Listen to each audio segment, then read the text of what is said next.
I'd say the first, 50 people to get into one of our programs are probably the luckiest people, because we didn't know how well it was going to go, and they didn't know if it was going to work, but they trusted it. Presented by Sacramento Educational Cable Consortium. You're listening to Lights, Camera, Learn. All right, welcome everybody to another episode of Lights, Camera, Learn. I have with me today our guest, Ri-Karlo Handy, who's the founder and CEO of the Handy Foundation and also Sunwise Media. Ri-Karlo, thanks for joining us.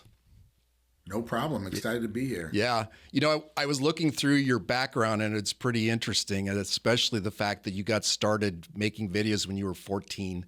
I want to go back that far and just ask you, what prompted that and what's been your kind of progression since then? Yeah, I want to take this moment to just shout my mom out. Okay. Because the one thing that my mom did for me and my brother, because we're both in the film TV business, but she, early on, it was always two things. One, she was herself interested in video. So we came up going to her college. She went to Cal State Hayward, to communications classes. So as a baby, I can vaguely remember being, running around her classes as a toddler. And then also the video department at our church, Allen Temple, she was a part of, so I would be there. So I was always around it. So I have videos of myself from when I was 8, 9, 10 years old, my mom, videotaping us. And so that combined with the fact that she always was wanted to make sure that we could go pursue whatever we wanted to pursue. There was no put us in a box. We got to be a doctor, lawyer, engineer. Period. Some parents do that to their children. My mom was like, whatever you guys want to do, whatever you're interested in, let's go check it out. And so for a long time, I wanted to be an actor, actually. Really? I was going to be an actor and a singer and all that. Yeah. So then I really took my first video class in ninth grade, basically because I was like, so I'm going to be this famous actor, one day. I might as well see what they're doing behind the scenes. And so that's kind of how it started. Okay. So when you started making videos, and then eventually that got you into music video production. So what was how did that transpire? Yeah. So the first music video I actually made was in ninth grade. Do you still have it? Class. Yeah, I do. Okay. I could literally pull it up if you give me 5 minutes. I fortunately have archived all my stuff onto that's good. Our cloud. But it was my ninth grade assignment for class, But essentially, and that wasn't a famous person's music video. It was literally we're doing Tupac's "I Get Around," right, which is the popular video at that time, and we basically just acted it out, And I started to make my own music videos because I was a rapper too, actor, rapper, all the things, right? It was all the things you want to be when you're in ninth grade. Yeah. And so, but what really got me onto a real set for the first time was when I moved from Germany. That's where I live with my mom, to Oakland. I live with my dad. I literally went to kind of all the opportunities I had in Oakland, California for film and TV production. And I was able to work for the school district doing, live entertainment for their public access channel for the school district. Okay. This was at Oakland School District? Oakland School District. Yeah. Still, the station's still there. It's called KDOL. Okay. And so anyway, at 14, 15 years old, my weekends were spent volunteering on student films, and that was my thing. I wasn't on the sports teams or anything like that. I was just completely immersed in doing whatever I could to get more experience, and that was kind of the way I get out the house too, for the week. Right. Right.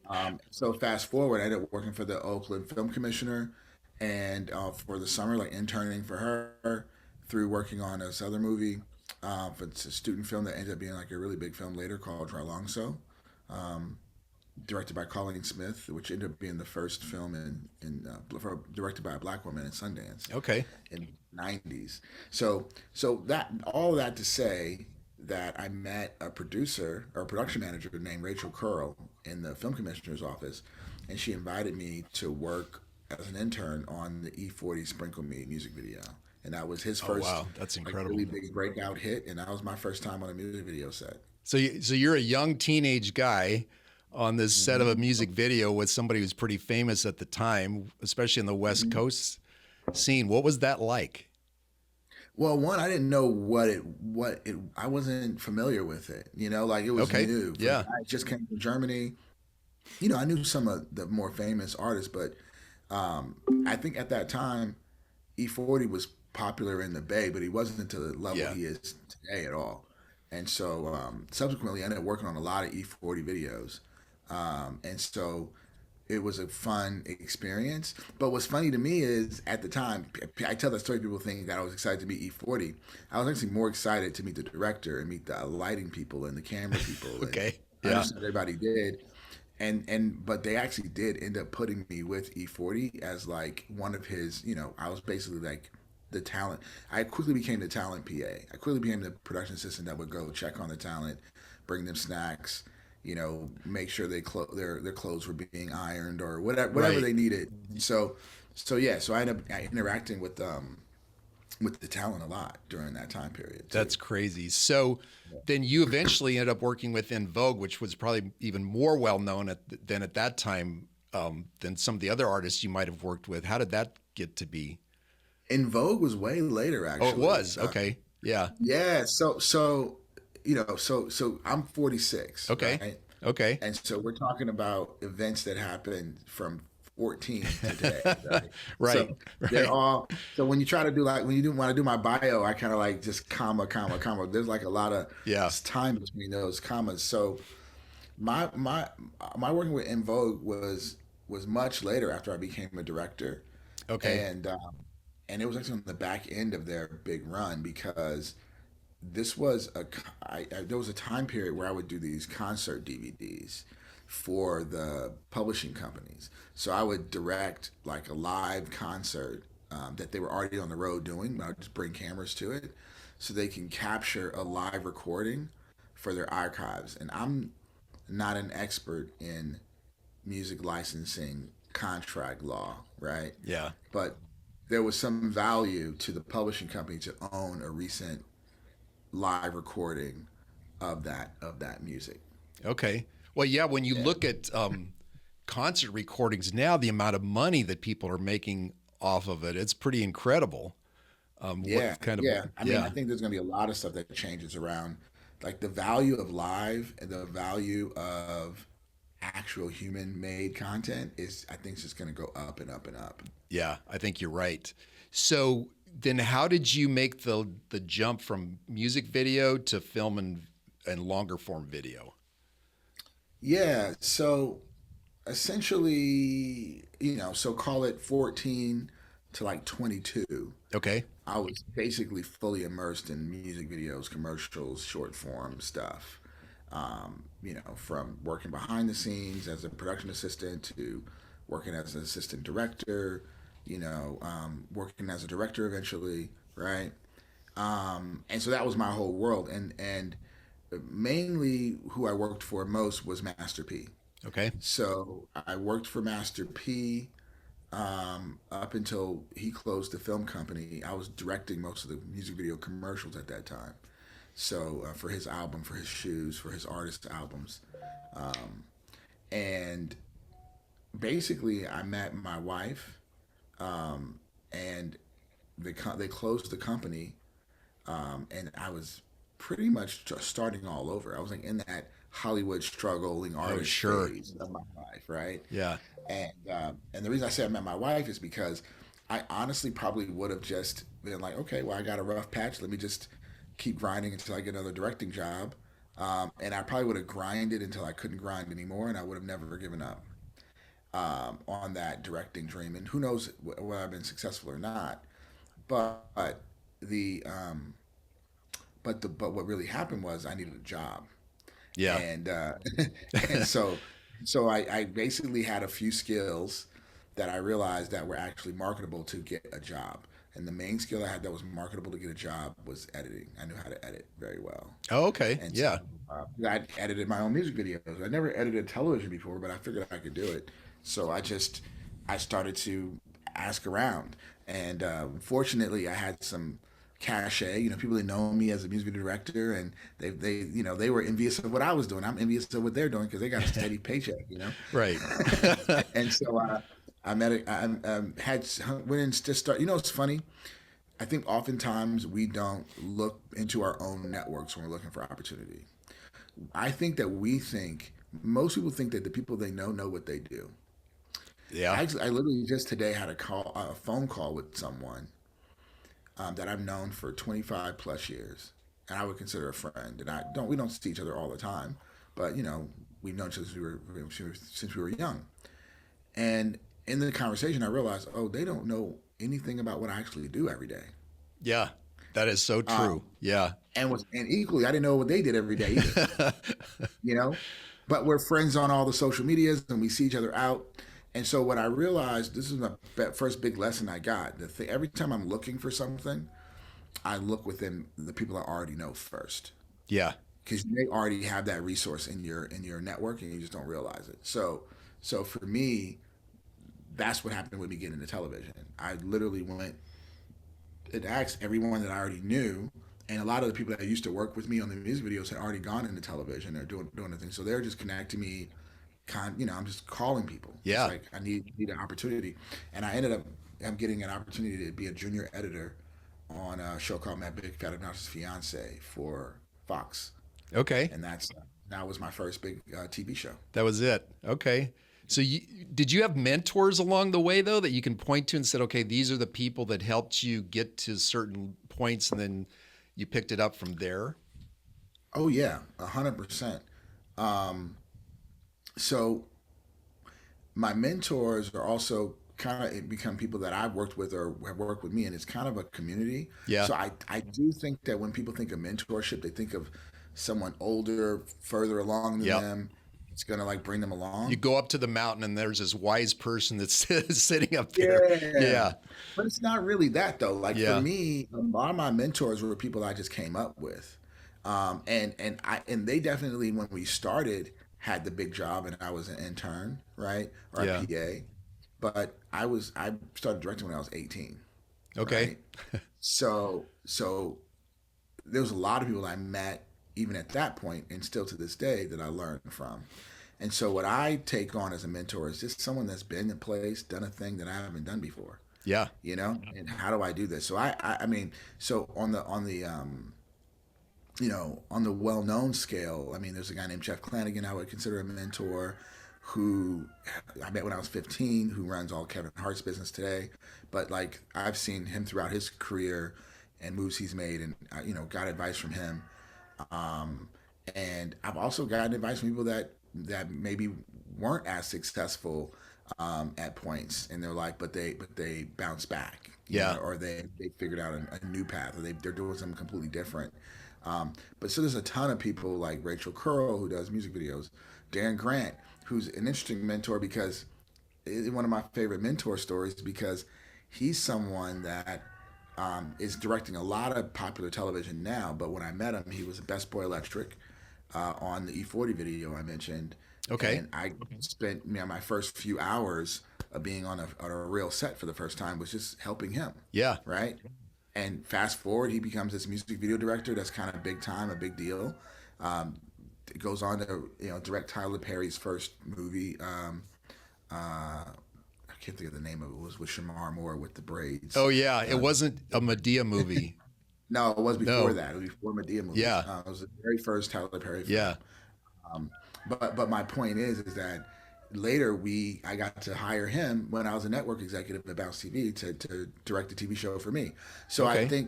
I guess what I'm saying is when you look at your career in this way, right, your mentors and peers start to blur, the Yeah. lines start to blur, I think and I that's think true. it's just a community of people, and that's why I tell young people like the people that are sitting to your left and your right in your film class are on set with you. Those will be your mentors because they're Yeah. gonna go places you're not gonna go, and you're gonna go places they're not gonna go. But if you guys all work together, you basically get to go everywhere together. I think that's really good advice. I want to get into that a little bit later because first of all, I want to go into the roles that you've had behind the scenes and below the line, particularly running a show. So I think a lot of people don't understand when you hear the word showrunner, what that means. They either over glorify it or under glorify it, one of the two. And so just Yeah. talk a little bit about what the showrunner does and your experience doing that. Well, okay, so there are a few different kinds of showrunners. Uh-huh. Depends on the genre, right, Yeah. and the type of medium. But the main two that I'll share are a showrunner in scripted and a showrunner in unscripted. Okay. Yep. Because I think most people go to film school and they learn terminology and they learn things that relate to scripted. And or they come up as writers and their goal is to be the lead writer. So in scripted, the lead writer would be the showrunner, Okay. right? Yep. You know, writers run television, right? Directors work for the writer, work for the showrunner in that scenario.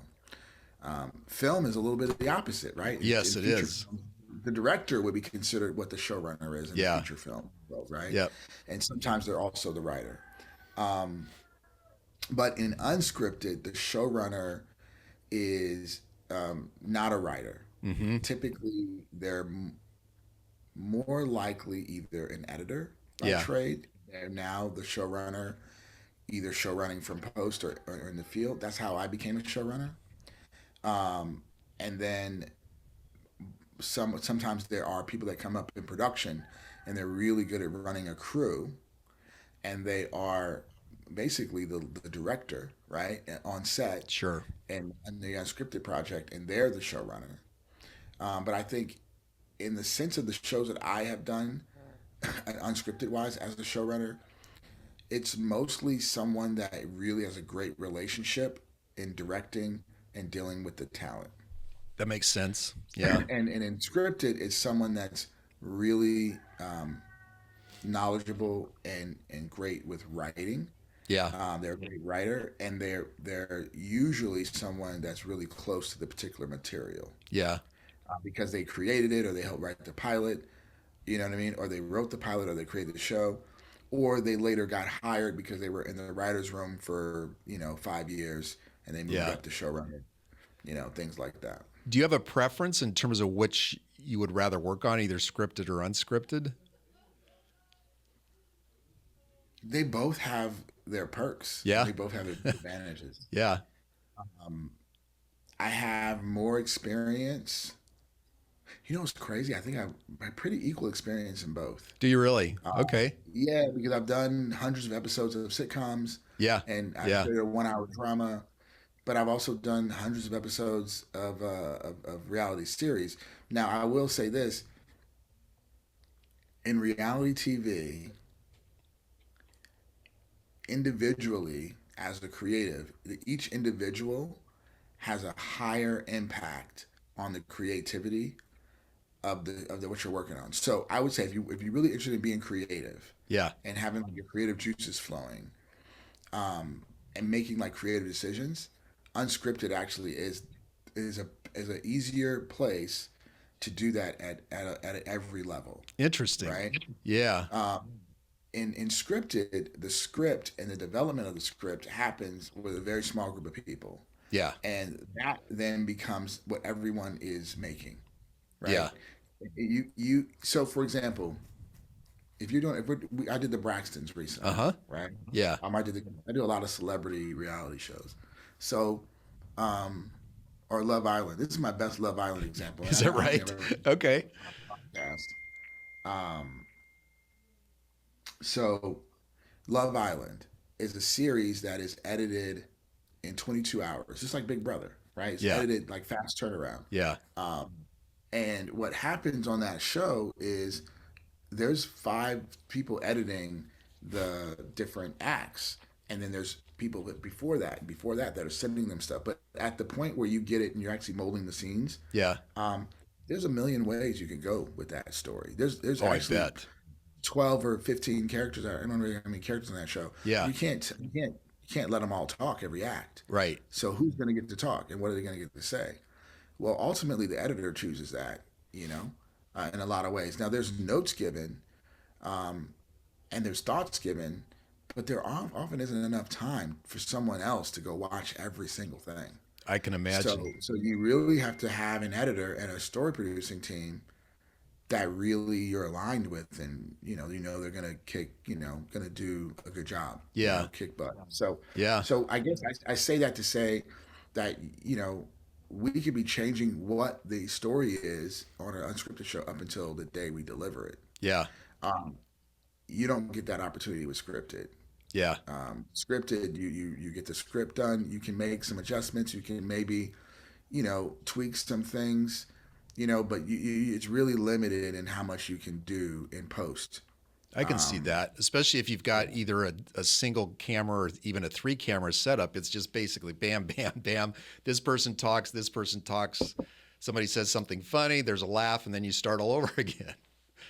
Yeah, and I'm going to tell you something that people don't consider that I never considered till I read this book called Story, which is a book I recommend to anybody that wants to write. Okay. But the guy that wrote it, his name is Robert McKee, Oh, yeah. and Yep. Robert McKee would do these seminars. So we had the whole writing team. Um, we had the whole writing team prepared to, do this course and learn from Robert. So we're like, all in there listening, and it was a very cool experience. But he got into these like debates with people, and one Uh-huh. of the debates was that everything was fiction, including documentaries. That every piece of media is fiction, and and um, and he quantified that by saying this, that even if you're telling a documentary, a true story, and you're pointing the lens at a stage and you're showing people what happened on the stage, you're not showing them what happened in the audience. Yep. You're not telling the story of every single person that was there, and from their perspective, right? Yeah. So what you end up doing is you end up choosing like a Rashomon, right? Yeah. You end up choosing, you know, who you're telling, whose story you're telling, what perspective you're telling the story from, Yep.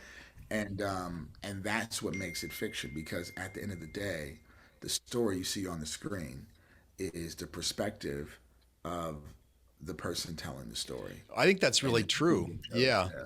Yeah. And I think that even works in journalism, because that's part of what I kind of grew up in to some extent. I recently worked for a TV station. So the choices reporters are making in terms of who they talk to and where they set themselves up in the story still creates a untold bias, if you will, something else that's going on there.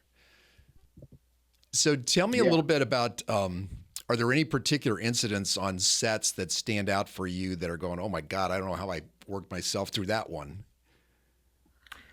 What, just in life in Yeah, general? just on any particular shoot. Well, yeah, on life. I asked that to somebody else and they said, yeah, being a dad. Um, No, on any particular set. I'd say this is my most epic Hollywood career story Okay. of like a sticky situation. Um, and by the way, before I go into this story, like everyone involved, I guess has had a moment to reflect on it, Okay. and I don't think I'm going to be telling anybody's business at this Sure. point. But yeah, it was crazy because I was a showrunner. I finally got. I guess I've had all these moments in life, and you will have these moments like where you get to the point you wanted to get to. Yeah. You're like, oh man, I've achieved this thing I always wanted to do. So I've been fortunate to have that moment several times in my life, right? Okay. And then to the work where I created a new dream. Honestly, like I'm living my new dream now with the Handy Foundation. So I share that backstory to say I wanted to be a showrunner, and I achieved that, and I was showrunning for this company called DeBose Entertainment. Mm-hmm.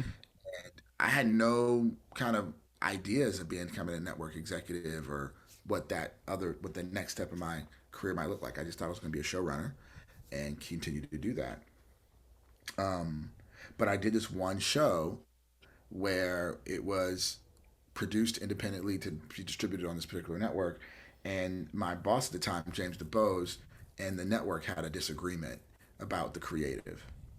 So mind you, I had been producing the show, had done everything for the show, and the owner of the company had been out doing other things and didn't really tap into what we were doing until you know the last minute, like until Okay. like the day before we were delivering the first episode. And he saw it. And he's like, "Well, this ain't what I thought we was doing." And so he didn't like it. And he changed it. Oh no. He had people come over the weekend change it. The network didn't like the changes. They were like, we wanted to put it back how you had it. So they call me. They call me on my phone. And mind you, I'd never talked to the head of the network before, Yeah. but they called my phone directly. And they're like, "Hey, are you Ri-Karlo? Are you the guy that's been um, doing this show for us?" And mind you, I'd done several shows for them up until that Sure. point. This network was called Peachtree TV. It was a smaller network, and this guy Jonathan Katz was the guy in charge of it. And him and his partner call, and they're basically just won the show that they initially wanted. And James, the owner of the company, wouldn't give it to them. He's like, no, and I think there was some financial arrangement where he felt that he had the positioning to say that, Yeah. you know. Yeah.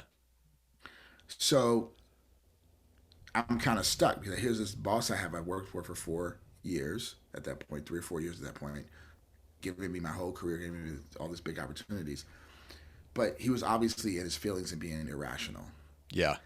Yeah. On the other hand, I have these people that are definitely our client and um, aren't asking for anything unreasonable, right? Right. And I tend to agree with them because we have been the ones working on it all that time. But Yeah. my point is, and this is, in hindsight, I'm very clear on the decision that I made. It was very easy in hindsight because I know how everything worked out. But at that moment, it was definitely the most difficult moment in my career up until that point I can see that.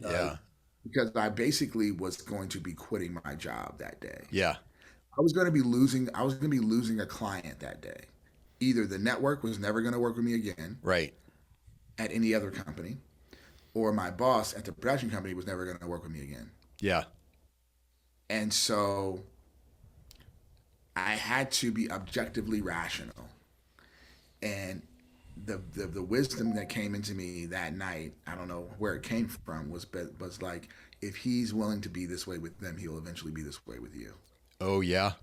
Yeah. That's good insight. So I think we have to. I think what we have to do is because Hollywood and entertainment, because people desire it so much, and it's such a big accomplishment in people's minds, or being famous, especially, is like a big deal to people.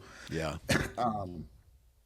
And so I think what we have to do is have the ability to step out and be very objective and have a longer view of life than just this now moment, because a lot of times we compromise our morals or the things we said we would never do. I mean, you know, and it's crazy that this Diddy documentary came out on Netflix recently. One of my good friends, Evan Wise, is the senior editor for that, and we may actually end up having a longer conversation about just like what goes into telling a story that is Yeah. controversial, Yeah. and what do you put in and what do you take out. But my point is that the one theme through that is that people will do things they wouldn't or normally do to be in the presence or in to work with people that they think can make their dreams come true. Yeah. That's true. And so what we all have to be aware of is that in the pursuit of your dream,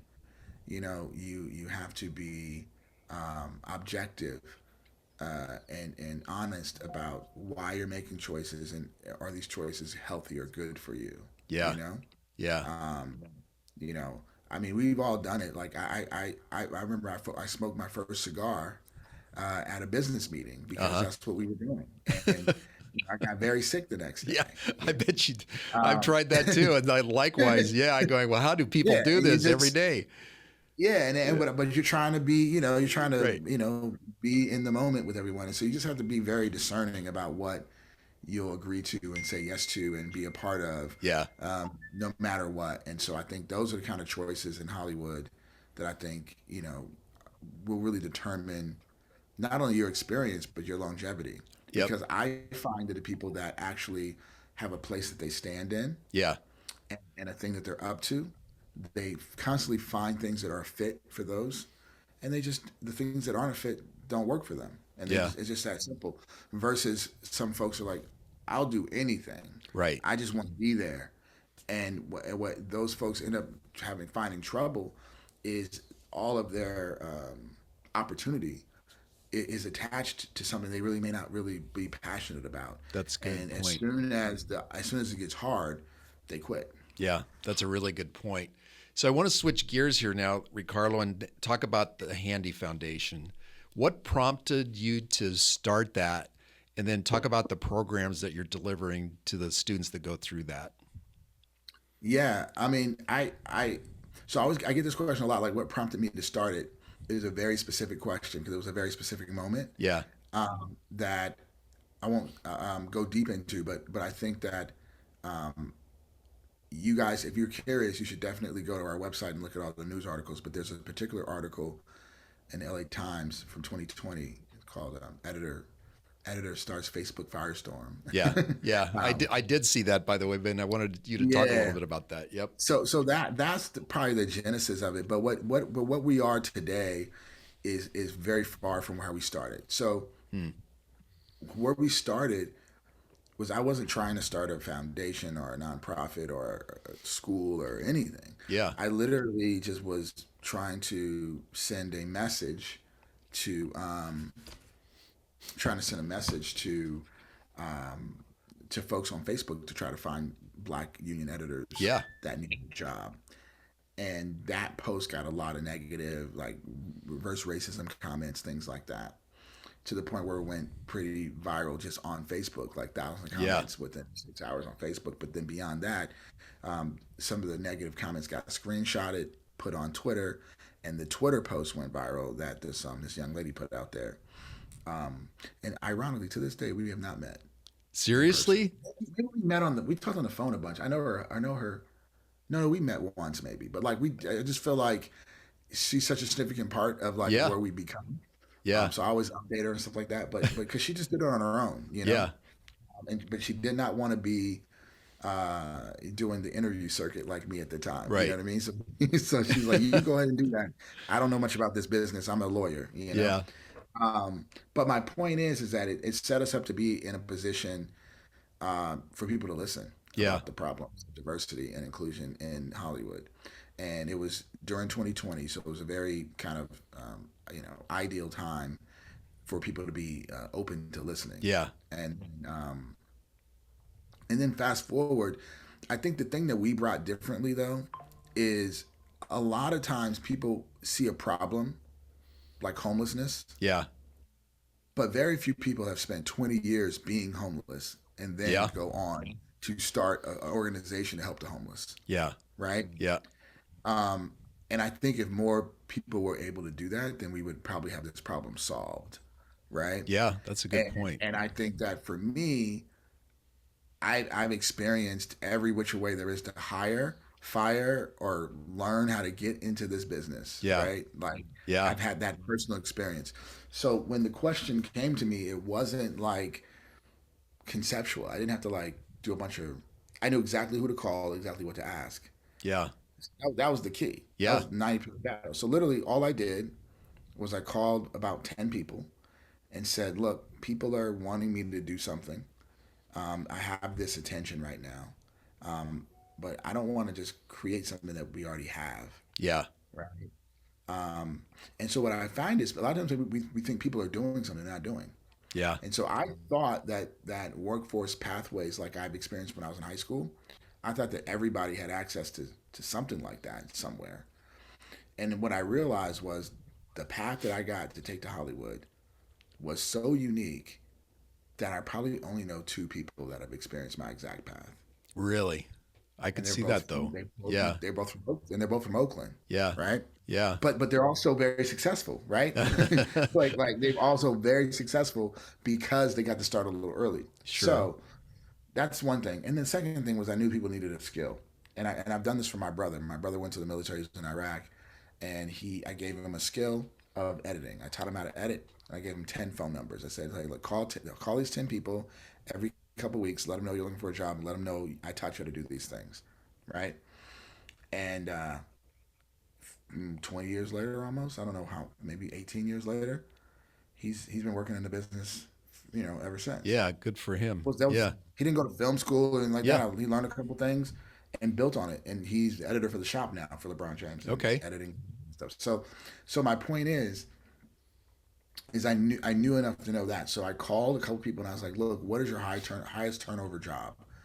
The highest turnover job in Hollywood, and specifically unscripted, because that's actually the other secret sauce. Is most people were trying to just diversify the 10 movies that Warner Brothers would do every year, Yeah. right? Yep. Where I knew that there's 1,700 various series of various budget sizes that need assistant editors, right? Yeah. And the highest turnover job for them was the assistant editor. Yeah. I could So see that. so essentially we and for those who don't know, the assistant editor is like the mechanic to the driver, right? The driver would be the editor, and the pit crew would Yeah. be the post, and the assistant editor would be like the head of that team. Yeah. But my point is that once we realized that we were able to really create a pathway for people to become assistant editors that didn't exist before. Yeah. So so the purpose of the Handy Foundation is to set up the training for people who want to get into that role, correct? So how do Yeah, students get into that? How do you choose yeah. and how do they get there? Well, it's changing. So initially, it was Yeah. just like if you knew about us, like I'd say the first 50 people to get into one of our programs are probably the luckiest people because we didn't know how well it was going to go, Yeah. and they didn't know if it was going to work, but they trusted it. But they were also like amongst thousands of people that applied because we were super viral at that time. Okay. So we got a lot of applications. And so, but they were very, very good. A lot of them are very successful. Like people that are like, working on big movies like Superman movies and Acapulco and the Power Universe shows. Like these are Yeah. all our movies now. Um, so essentially, what we did was we formulated this system that we would train you, teach you Avid, teach you the workflows, and then we would put you in front of potential employers. Okay. And so we still do that to this day. And because of our system and because our group of cohorts are tight with each other, they all Yeah. help each other. So now you have this whole community of people that basically is trusted by the industry. Okay.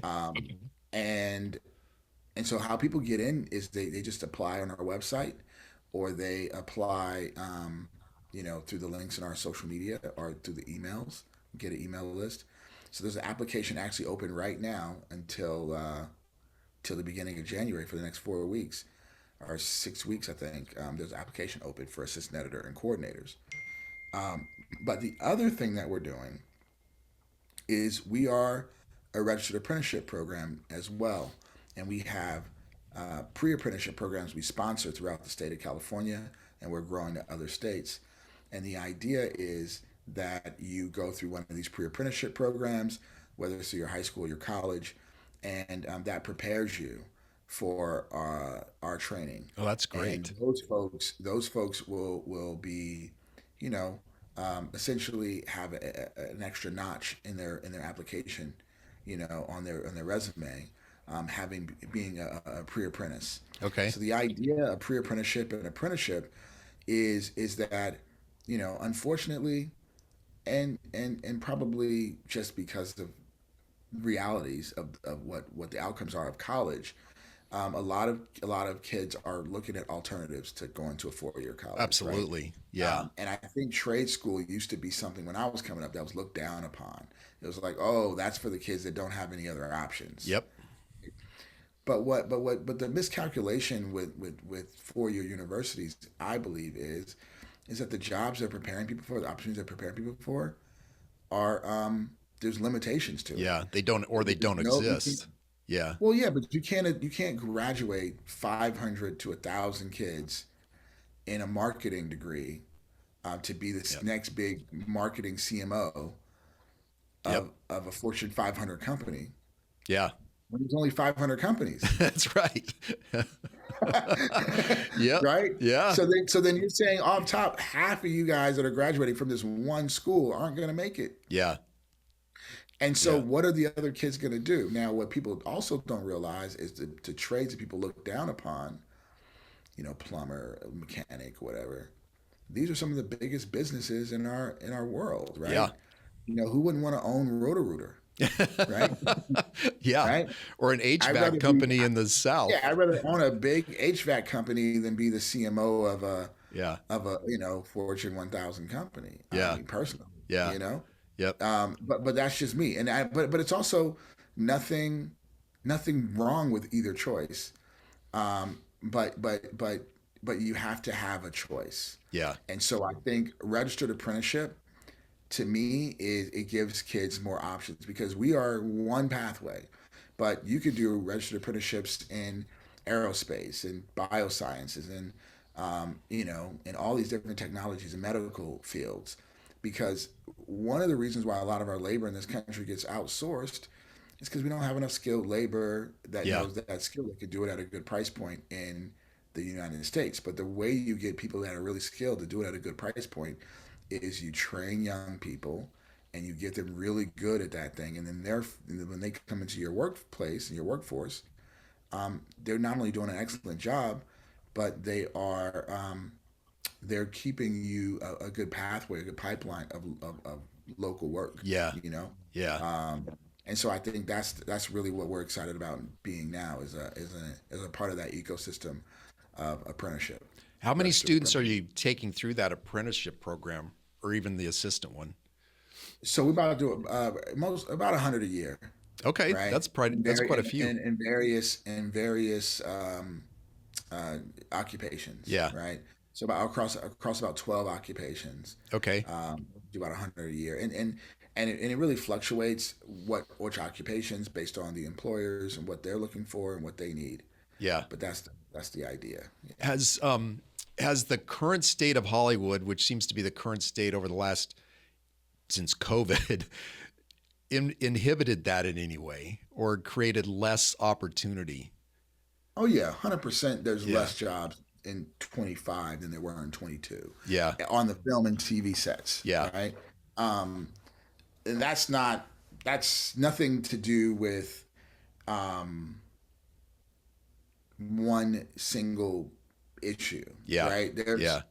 I think that people like to simplify things and be like, oh, because there's a new administration and DEI, that's a big part of it for sure. Right. But what's also a big part of it is consumer behaviors. Yeah. This has not been what's really interesting is cable subscription has been going down since 2012. Yep. And and I know this because I worked at Bounce TV, and our entire pitch, being a broadcast network, was, "Hey, people are unplugging from their cable." Right. So that was 10 years before 2022, Yeah. right? Yeah. Which we would consider peak TV, Yeah. you know. So in that decade of 2022, the writing was always the writing was already on the wall. And what you had people unplugging at a rapid pace, like 5 to 7% Yep. declines in cable subscription every single year, right? So if you're a cable company, you're watching this, and you're not launching Paramount Plus in 2013. Right. I didn't know when they launched it, but they waited a long They time, did. I think it was right? maybe 6 years ago, maybe.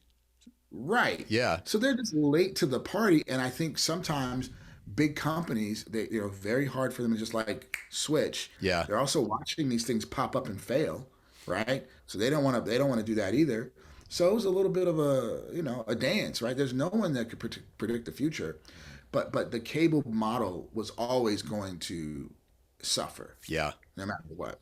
So I think once you lose cable, you then go from you lose cable channels. What the first thing that happened to people don't know unless you really work in the business. The Hmm. first thing that happened was cable companies stopped making original content. Yeah. So companies like Travel Yeah. 5 years ago, like no more original content, right? We're just going to license things and replay them. So that's a lot of jobs gone already because there's no one working on Travel Channel shows, Yeah. right? Good Or point. Travel Channel, right? And so then you have multiple networks doing this. Networks going from doing 12 shows a year because they wanted to put a new show out every month or every 6 shows every upfront or whatever every season, I should say, Yeah. quarter, Yeah. um, to doing like 1 to 4 shows a year, right? So but that activity is not going away. More content's being made than ever before. It's just not on the traditional platforms. And so there's no traditional workforce because a lot of it can be user generated. Yeah. And that's what people forgot is that is that yes, more people are watching YouTube and Instagram, but most of that content is created by 1 or 2 people. It's Yeah. no longer the thing that it used to take a crew of 1,000 people to make something really special to get all of our attention in the world for an hour, Yeah. right? That's true. And now one person by themselves with their phone Yeah. can get that same attention. Yeah, we talked with I forget who it was. Oh, it was a guy that I used to work with. It's a filmmaker, and he was pointing out there's a Black Magic camera app to go on this thing Oh yeah, that will turn it into a DLSR camera. So, yeah, you're absolutely 100%. right. A single person or a person with a couple of these can do it. And I think what was it, 28 years after was shot on an iPhone. 100%. There's a few, and it's so funny. We used to celebrate things like Michael Mann's style. Yeah, I was just watching Miami Vice yeah, shot on videotape, right? And and that was a novel, cool thing, right, at the absolutely. time. Yeah, Um, and so now I think user viewer taste has changed. yeah, You know, they are more knowledgeable about color correction, about the looks of things, and their phones look so good. right. It's like, it's like, yeah. Why would you make one anything not look good? So I think I think that the short version of this whole conversation is that yes, the industry has changed.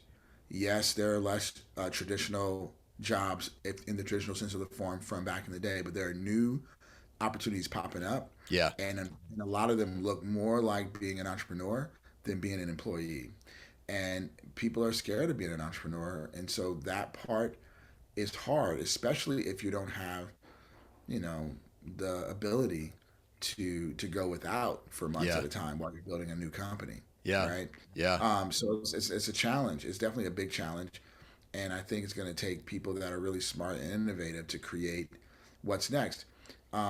The example I use a lot is the music industry. When I was part of the reason why I lost my job as a music video director is because there weren't any music videos being made oh at yeah, a large scale anymore in the early 2000s. So there was about a 5 or 6 year period from like 2004 5 to like 2010 11 where yeah, music Napster had disrupted music videos and music industry so much that yeah, what went away first was the marketing dollars. So where you used to get $1 million to market this product, they don't know if they're going to sell enough CDs. So that marketing budget for some artists went down to 5 grand, yeah. And there's not much right? you can do with And 5 grand. then, well, what then they would do is they would like try to get sponsors, Yeah, right? Like you do a music video, we'll get you a sponsor, whatever. Today, and this is what I think is going to happen. This is my prediction. You're getting a bold prediction. My prediction is that the film industry will be more similar to the music business. In the music business, they don't spend money on development anymore.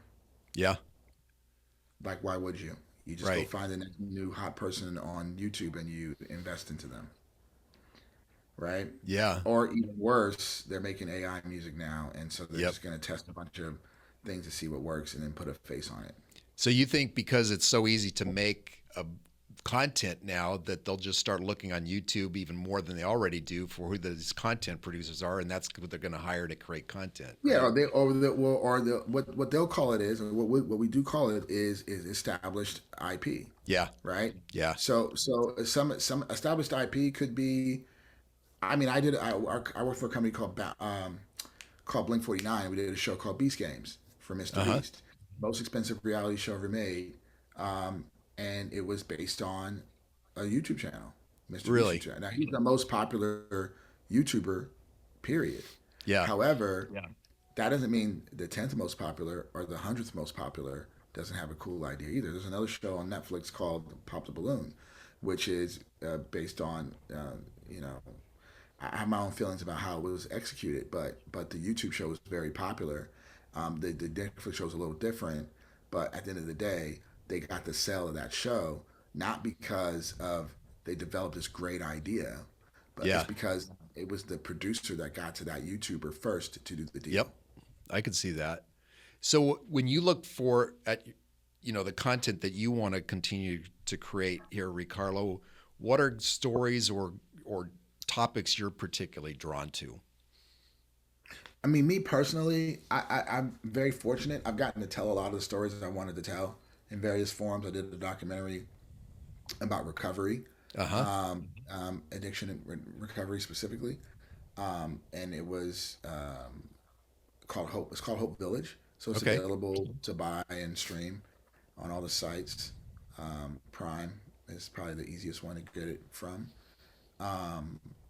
and so that is interesting because the way I think about storytelling is I think that's an important story, Yeah. and I want to continue to tell more of those kinds of stories. I wanted to make a scripted feature, based on those characters, and I want to, do deeper things. But we wrote a book as well called Hope Dealer. You can buy in the stores too, Okay. and what is it, the Amazon store, Yeah. Kindle, and all that stuff. But that's like one documentary I made. I like music content. I do a lot of stuff around music. I'm looking at doing, you know, it's funny. Most of my content ends up having some kind of educational spin to it, just because my parents were teachers, and I got. So I think education is important, but I don't think of it as academics necessarily. I just think of it as skills and training and just learning, life skills too, like Yeah. how to overcome things. I think I've learned a lot from media. I'm really big on podcasts. Like me and my kids, family, like we're a podcast family. Uh huh. You know, Okay. so Yeah. we all listen to podcasts. We learn from them. So I love content where it could be entertaining, but you can also take something away from it. Yeah. So based on where you're now on this point in your career, what would you go back and tell your 14-year-old self? I would go back and tell my 14-year-old self that so crazy. So I'm a time travel movie junkie. Yeah. Okay. Yeah. So I would probably be very cautious to speak to myself. I mean, it's like I would most of the advice I would probably give myself would be financial. Oh Um, yeah. because I think as creatives we are, interested in creating new things Yep. and not necessarily preserving history necessarily, right? Yeah. Like we're not like conservative in that way. Um, and so I probably made enough money in my career over the last, whatever, 25 years or 30 years, um, to be in a much better spot than I am in now financially, right? Just one simple thing. Like I have really good friends that all invested in Apple early on instead of buying iPhones, and I was the guy that bought the new iPhone every year instead of taking that $1,000 and buying Apple stock, Right. right? So I think there's Right. there's things like that I would tell myself. But what's so funny is I actually feel like I've been able to like navigate pretty well, and even the things that I'm disappointed in, or the things that didn't work out, like I think it all was so that I'd end up here where I'm at Yeah. now, Yeah. and I feel like I'm excited to see what how it all turns out. Yeah. Well, it sounds to me too like you've been self-aware enough throughout your career to be able to step back and look at some of these things, even some of the examples you've given, Ricardo, in terms of before you reacted to something, you gave yourself time to consider what the outcome could be. And I think a lot of people react in Oh the yeah, moment, right? oh yeah, oh yeah. No, I definitely don't do that. I mean, like it's funny. I have a whole opposite story that kind of leans on that. I was in a situation where I was I'm from LA. I mean, I'm from Oakland, but I Uh have a lot huh. of cousins from LA, and involved in different things that are gangs and things like that. Okay. So I found myself in a situation one time where I was at a house being offered to do something illegal, right? Yeah. And I could have easily reacted in the moment and been like, "That's illegal, guys. We shouldn't do this, right?" Right. But that would have been a terrible decision in that moment, Sure. in that particular circumstance. Yeah. So I said, "Nope." I said, "This sounds great. Like, I'll be back. I'll be back next week, and we're totally going to do that. I'm excited, right?" But really, what I was doing was I was buying myself time to make a smart decision, Right. right? And I think sometimes we don't allow ourselves time to, we don't allow ourselves time to really consider the outcome. Yeah. I've always been a chess player since I was, in high Okay. school, Yeah. and so that's really all chess is about, right? Is considering the, the outcome of every decision you make in the game. Yeah. And then reconsidering it once you considered the 15 different possibilities that you could do in that mind. And the crazy thing is when you really good at chess, you understand the infinite possibilities, right? And so Yeah. even as much as you can think of right now, you won't think of everything. Yeah. And so you just want to allow yourself as much time as possible, but you also want to balance that without missing what could be an opportunity. Yeah, I think that's really good. It's So a the last balance. question, you've got to balance that. Last question is, we deal with a lot of media educators that are working with kids all the way from kindergarten through seniors in high school. What advice would you give those teachers in terms of what they should be thinking about in terms of teaching media to their students? Yeah, I think that to be in media is to be in technology. Yeah. And to be in media and technology is to be a lifelong learner, meaning that regardless of what you learned when you were in school yourself, some of those things may not apply anymore. Yeah. Many of them may not apply. So you can't be attached to what you already know, Yeah. meaning that if you are choosing this path to be a media and technology teacher, an educator, then you are also committing to be a lifelong learner. And what I would say to them that is most important is if you don't know, you better ask someone, Yeah. right? Like Yep. you this is actually what we offer to high schools.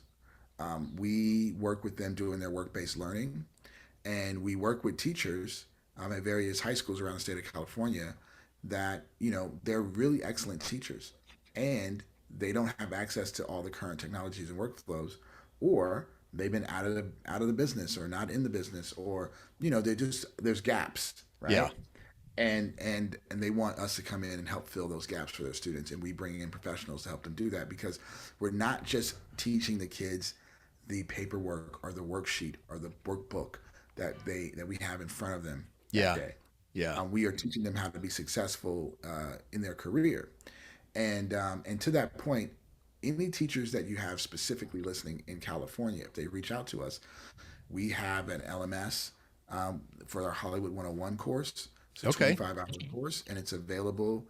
Licenses are available for all students in California, Yeah. but it's by request. Okay. And then on the flip side of that, we have a podcasting badge that's available as well, where people can do a podcasting, kind of certificate in their classrooms.